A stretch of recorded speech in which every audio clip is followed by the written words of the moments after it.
ওই যে কে যেন আজহার নাকি মাজার একজন আছে, আগে ওরা খাইছে এখন এরা খেতে চায় না, কি বলছে না?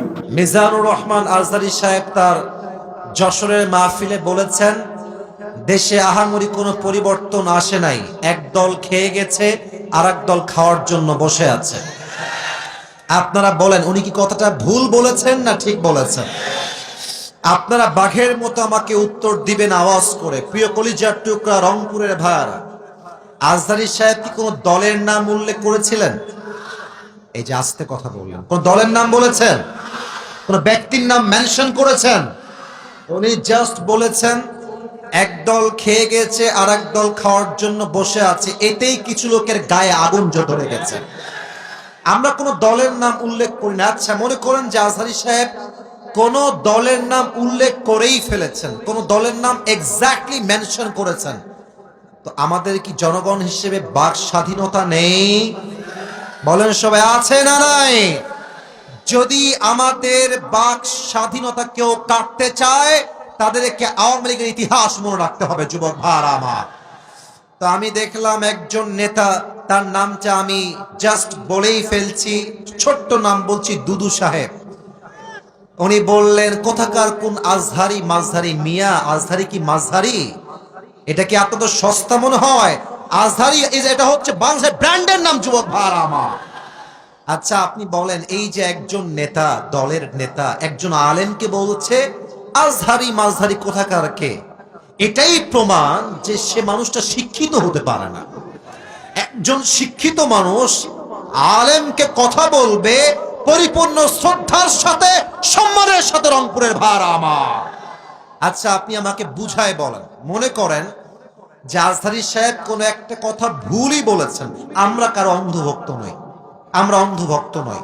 ভুল হলে ভুল, ঠিক আছে, আপনি দ্বিমত পোষণ করবেন, এটার তো একটা আদব আছে, এটা সম্মান আছে। আপনি বলবেন যে আমাদের সকলের প্রিয় মিজানুর রহমান আজহারী সাহেব কথা বলেছেন, আমার মনে হয় ব্যাপারটা এরকম না হয়, এরকম হলে আরো ভালো হতো। আপনি রেসপেক্ট দিয়ে বলেন।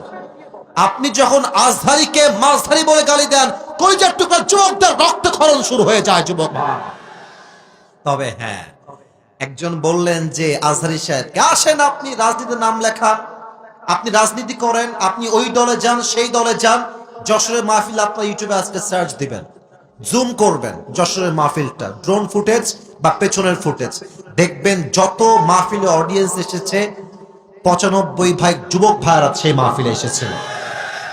সবাই কি জামাত ইসলাম? তারা সবাই কি শিবির নাকি? তারা মিয়া, ঘোল খাওয়াই লাভ নাই, এইসব ঘোল আর বাংলার মানুষ খাবে না। যুবক ভাই, জামাত ইসলাম নয়, বিএনপির লোকরা আজহারীকে কলিজা থেকে ভালোবাসে। যুবক ভাইরা, ওই যে যশোরের মাহফিল, আওয়ামী লীগও ছিল, বিএনপিও ছিল, যুবকও ছিল, মায়েরাও ছিল, বোনেরাও ছিল। অতএব আমাদের ভালোবাসা দলের জন্য নয়, জামাতের জন্য নয়, কোন ব্যক্তির জন্য নয়, আমাদের ভালোবাসা একমাত্র কোরআনের ভালোবাসা, একমাত্র আল্লাহর জন্য ভালোবাসা। এটা আচ্ছা, যেই দলগুলো এভাবে আজহারীকে কটাক্ষ করছেন, এই যে 20 লাখ মানুষের সামনে কটাক্ষ করলেন, ওখানে কি সবাই আজহারীর ভক্ত না? তো আপনি যে গালিটা দিলেন, যার বুকে আপনি আঘাত দিলেন, আচ্ছা ভাবেন যে আজহারী সাহেবকে আমি ভালোবাসি, কথার কথা, তো আমার ভালোবাসার মানুষকে যে গালি দিবে, আমি কি তাকে আর ভোট দিব নাকি? কথা বলেন, ভোট দিব নাকি? আপনি আমাকে সম্মান করবেন, আমার ভালোবাসার মানুষকে সম্মান করবেন, আপনাকে আমি স্যালুট জানাবো। যুবক ভাড়া, ঠিক কিনা বলেন? মেহেরবানি করে দলাদলি করবেন না। স্বৈরাচার বিদায় নিয়েছে, ওই চ্যাপ্টার ক্লোজ। আগামীর দেশ হবে ইসলামের বাংলাদেশ, কোরআনের বাংলাদেশ।